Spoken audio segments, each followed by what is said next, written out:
اهلا بيكم اصحاب برج الثور، عاملين ايه؟ وحشني كتير جدا، يا رب تكونوا بالف صحه وخير.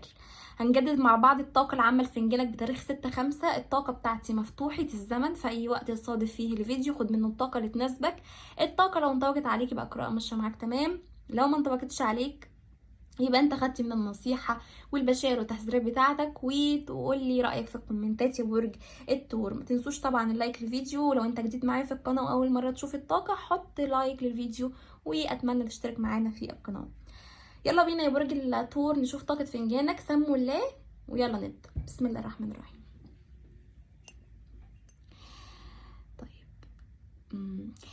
طيب على حسب طاقة فنجانك يا برج الثور، يعني بسم الله ما شاء الله. انا مش عايزة يعني اقول حاجة غير اللي ظاهرة معايا في الفنجان. انتوا طبعا لو تركزوا معايا، انت فنجانك ما شاء الله عليه يعني صافي. وزي ما انتوا شايفين انت عندك هنا بشارة خير يا برج الثور. في بشارة خير، في خبر حلو انت تسمعه خلال الفترة الجاية دي.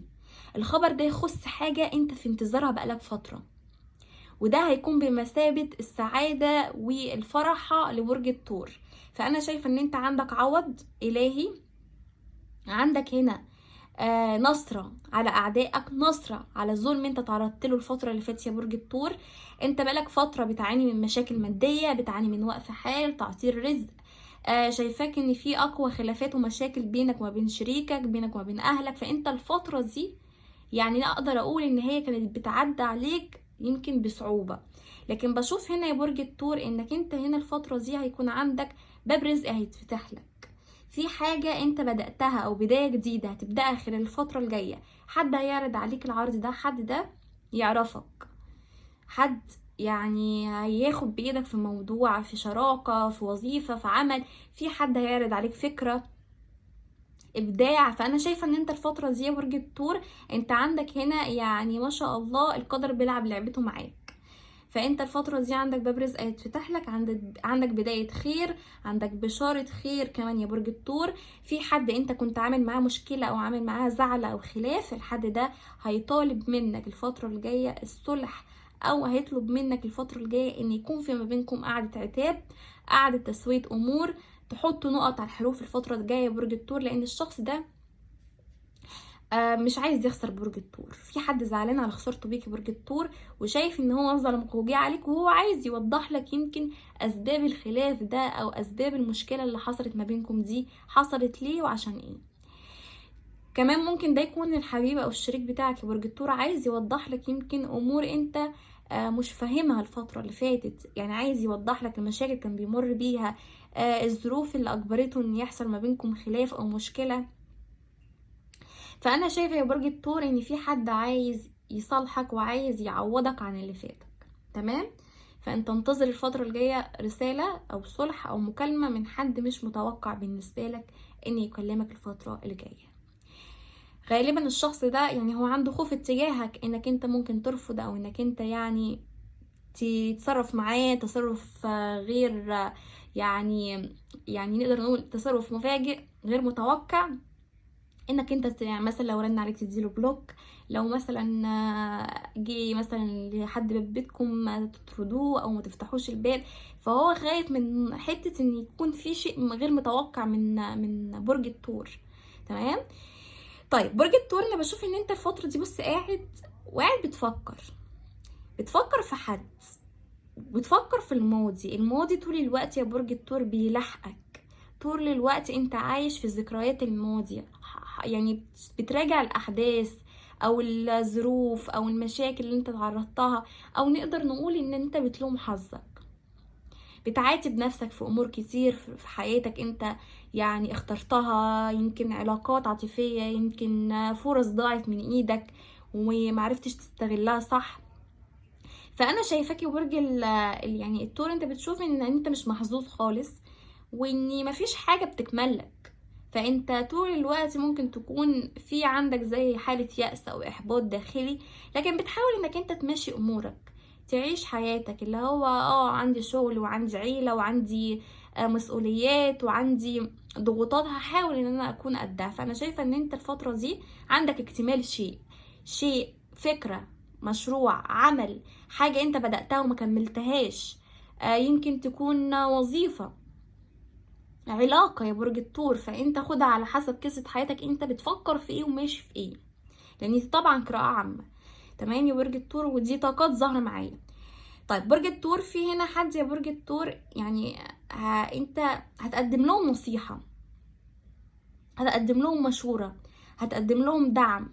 في حد هيطلب منك المساعدة الفترة الجاية، مساعدة مادية، مساعدة تخص خبرة عندك، اكسبيرينس مثلا لو انت في مجال انت شاطر فيه او مبدع فيه، في حد هيطلب منك انك انت يعني تقف جنبه. فانا شايفة ان في حد هنا، بص يا برج الثور معايا هنا، زي ما يكون في ناس كتير حواليك يا برج الثور، والناس دي بياخدوا من الخبرة بتاعتك او بيكتسبوا من المهارات بتاعتك دي، وده بيساعدهم في حياتهم. طيب برج الثور، شايفاك بتشتغل الفترة دي باجتهاد، بتشتغل على نفسك الفترة دي، على افكارك. شايفاك انك انت الفترة دي بتحاول انك انت تنحت في الصخر عشان توصل للتارجت او الهدف اللي انت عايز توصله، بالرغم ان انت عندك يمكن احباط شوية، الا انك انت بتصر انك انت عايز تحقق الهدف او الرغبة اللي انت عايزها دي. شايفة عندك فرصتين عمل هيتعرضوا عليك، ممكن يكون مشروع، ممكن يكون عمل، بس انت هتكون محتار، يا ترى اخليني في الحاجة اللي انا فيها دي، ولا اخليني في الحاجة التانية والعمل الاخر، ويمكن يكون هو وش الخير عليا. فانت هتكون محتار، بس في حاجة يا برج الثور قديمة عندك انت ترجع لها، وهتسيب الحاجة اللي انت عليها.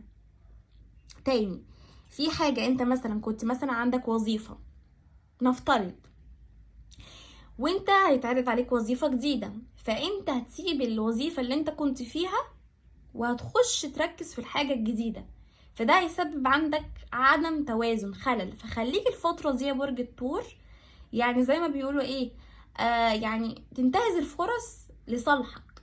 يعني فكر في الموضوع واعمل دراسة جدوى، هل الشيء ده يفيدني وهل هيكون صالح ليا ولا لا، لان انت عندك فرص هتتعرض عليك، بس في فرصة منهم لا قدر الله هتضيع منك، او فرصة منهم هتكون بالنسبة لك يعني مش هتحسن فيها الاختيار، هتشوف ان الفرصة الجديدة دي انسب لك، فهترجع تندم. ففي قرار انت ممكن تتخذه وتندم عليه، او علاقة.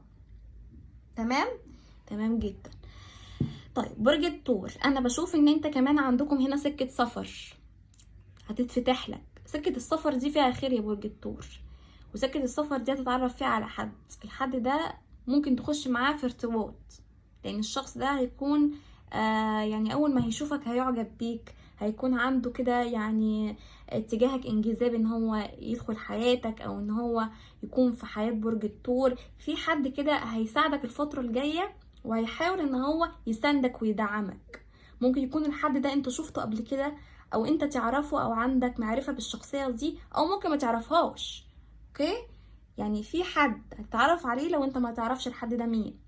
تمام، لو الحد ده انت تعرفه، في الحد ده هيساعدك وهيساندك في شيء، وهيطلب منك بعديها الارتباط، لان هيساعدك وهو حاطط تارجت ان هو يرتبط ببرج الثور. ده رجل او امرأة، كلامي موجه. طيب برج الثور، بص معايا هنا يا برج الثور، انت الفترة دي يا برج الثور حاسس انك انت في ناس كتير اتخلت عنك، في ناس كتير اتخلت عنك، بس بشوف ان الناس دي هيرجعوا لك تاني، بس لما يرجعوا لك مش هيرجعوا لك كده وخلاص، لا، هيرجعوا لك بشروطك انت المرة دي. انت اللي هتحدد مين اللي هيكون في حياتك يا برج الثور الفترة الجاية، ومين اللي ما يستحقش ان يكون في حياتي، لانك انت اتعلمت من اللي فات، في وقت وجعك، وفي وقت وقوعك، وفي وقت ما انت كنت محتاج اللي يقف جنبك ويساندك، ما لقيتش حد غير نفسك بعد ربنا سبحانه وتعالى. فانت قررت قرار قاطع بينك وما بين نفسك، من هنا ورايح اللي مش هيدعمني ومش هيساندني ومش هيقف جنبي، يبقى خلاص هو من طريق وانا من طريق تاني. فانت الفترة دي نقدر نقول كده العتاب بقى على قد المحبة، خلاص ما بقتش عندك محبة من حد وشلت منه، بقى بالنسبة لك اتركن على الرف. خرجت من حياة ناس كتير قوي يا برج الثور، حاطط وقفة لناس كتير قوي، مين يخش حياتك ومين ما يخشش حياتك. الفترة دي انت بتعيد النظر في علاقات ليك سابقة وعلاقات لسه هتخش حياتك. طيب انا شايفة يا برج الثور ان في حد، طيب بص يا برج الثور، انت في حد عندك مريض، او انت يا برج الثور مريض هتروح مستشفى، او هتروح مع حد حاجه الفتره الجايه، هتسنده في شيء زي ما قلت لك، هتساعده في حاجه صحيه، او انت عندك حد مريض او تعبان وانت قلقان عليه او خايف ان هو مثلا لا قدر الله يحصل له حاجه. فما تقلقش يا برج الثور، الحد ده مش هيحصل له حاجه، وان شاء الله اموره تتيسر وهيكون فيها خير عنده ان شاء الله. ممكن بقى تكون انت الفتره دي ممكن تكون رايح لدكتور، في حاجه الفتره دي انت بتعالجها في بشرتك، في شعرك، في معدتك يا برج الثور. يعني بص هنا زي ما تكون انت ماسك معدتك، تمام. دكتور عيون، في حاجة الفترة دي من هذا القبيل انت هتعمل فيها زيارة، والزيارة دي انت يعني هتروح وهتعمل تحاليل او اشعة وهتنتظر فيها نتيجة او رد، تمام. امورك هتتيسر خلال الفترة دي.